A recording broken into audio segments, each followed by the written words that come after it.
Assalamualaikum warahmatullahi wabarakatuh. Bertemu lagi dengan saya Sari.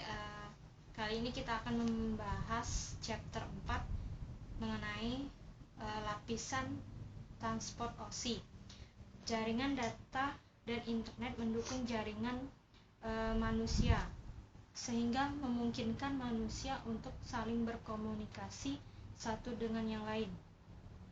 Di sini akan membahas lapisan OSI transport. Pertama, peran OSI transport sebagai penghubung antara lapisan aplikasi dan lapisan bawah yang bertanggung jawab untuk transmisi jaringan. Lapisan transport layer merupakan lapisan keempat pada OSI model. Selanjutnya, tujuan dari transport layer, lapisan transport menyediakan segmentasi data dan kontrol data yang diperlukan untuk memasang kembali potongan-potongan ke dalam berbagai aliran komunikasi. Mengontrol percakapan. Fungsi utama yang ditetapkan oleh semua protokol lapisan transport meliputi segmentasi, reassembly, lapisan transport, membagi data aplikasi menjadi blok data yang sesuai ukuran. Selanjutnya, conversation multiplexing. Lapisan transport dapat menentukan dengan aplikasi atau yang melayani data diidentifikasi melalui alamat port yang diberikan. Mendukung komunikasi yang handal. Pelacakan. Pertama, pelacakan data yang ditransmisikan. Kedua, mengenali data yang diterima. Ketiga, mentransmisi atau mengirimkan data yang tidak dikenali. Hal ini memerlukan proses lapisan transportasi, sumber lapisan transportasi untuk melacak semua data. Selanjutnya, TCP dan UDP. Dua protokol transport yang paling umum yaitu TCP IP dan protokol user datagram. UDP merupakan protokol sederhana, protokol connectionless yang dijelaskan dalam RFC 768. Aplikasi yang menggunakan UDP yaitu DNS, video streaming, VoIP, voice over IP. Sedangkan TCP, Transmission Control Protocol, merupakan protokol berorientasi koneksi, dijelaskan dalam RFC 793. Aplikasi yang menggunakan TCP antara lain web browser, email, file transfer. Pelabuhan addressing atau port addressing. Pada nomor port ditugaskan dalam berbagai cara, tergantung pada apakah pesan tersebut apakah permintaan ataukah respon. Data pada aplikasi yang berbeda diarahkan pada aplikasi yang tepat karena setiap aplikasi memiliki port number yang unik. Selanjutnya, berbagai port number yang biasa ditemukan, yaitu pertama, well known port bilangan 0 sampai 1023, port terdaftar bilangan 1024 sampai 49151, yaitu yang ketiga, swasta port nomor antara 49152 sampai 65535. Berikut adalah dari tampilan port number.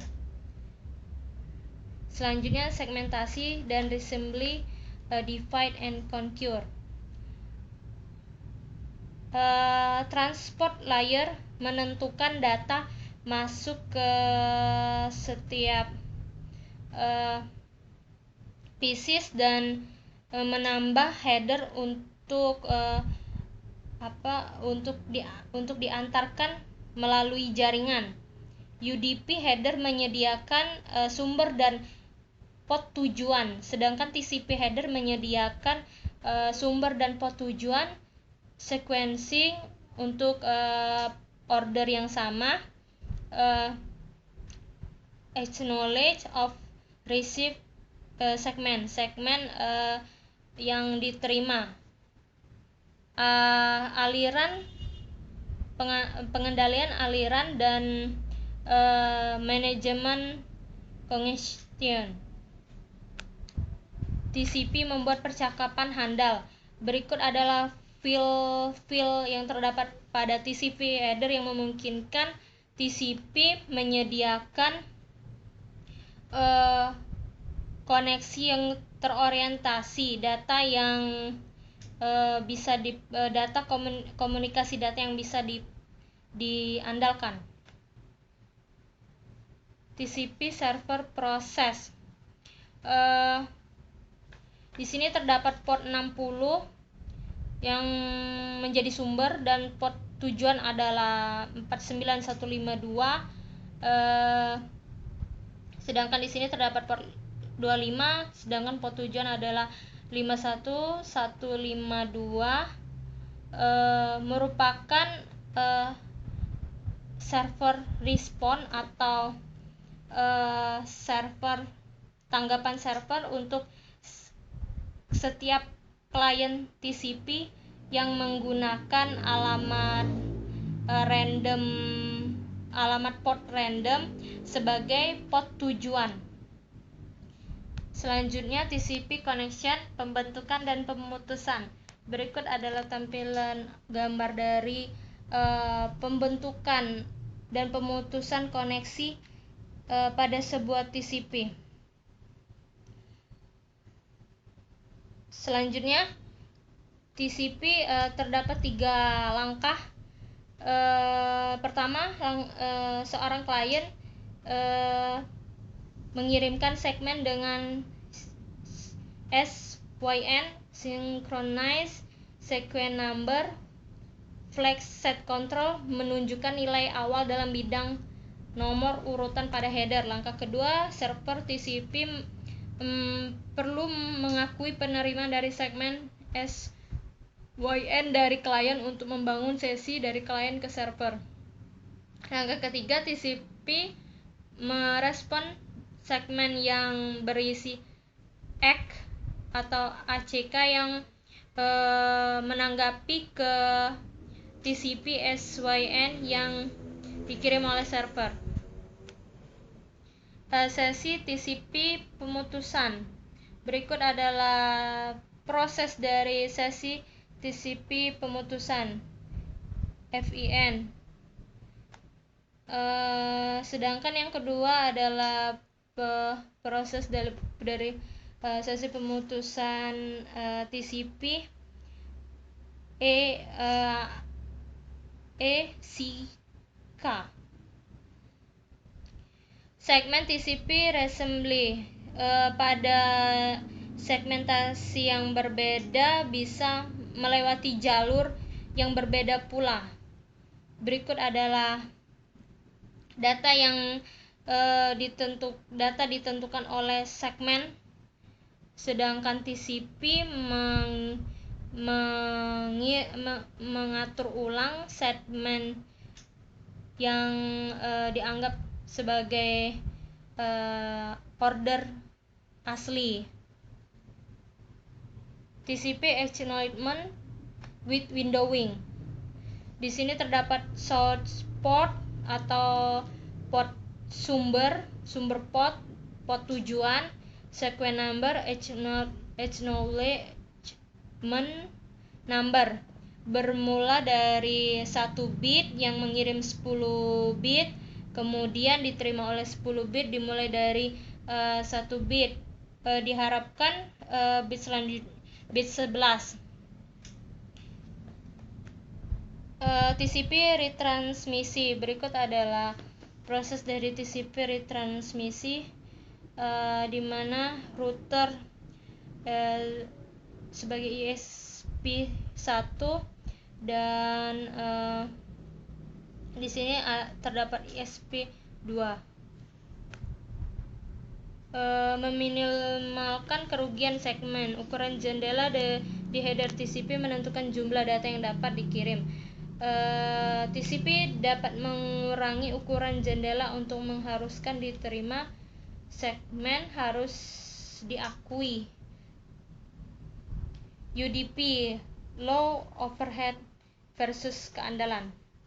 UDP tidak membangun koneksi sebelum pengiriman data. UDP menyediakan low overhead transport data karena hanya memiliki header datagram yang kecil dan jaringan pengaturan jaringan yang tidak ada pengaturan jaringan. UDP datagram reassembly. Di sini juga terdapat datagram yang berbeda memungkinkan melewati jaringan yang berbeda pula. Selanjutnya proses server UDP dan permintaan. Server aplikasi dan klien DNS meminta untuk diterima port yang bernomorkan 53, sedangkan klien Radius meminta untuk diterima port yang bernomor 1812. Klien meminta server untuk diketahui port number atau nomor port sebagai alamat port tujuan. Proses klien UDP. Server merespon menanggapi klien UDP yang selama port number tersebut diketahui sebagai sumber port. Baiklah, terima kasih atas perhatiannya. Sampai jumpa di chapter berikutnya. Saya akhiri dengan wassalamualaikum warahmatullahi wabarakatuh.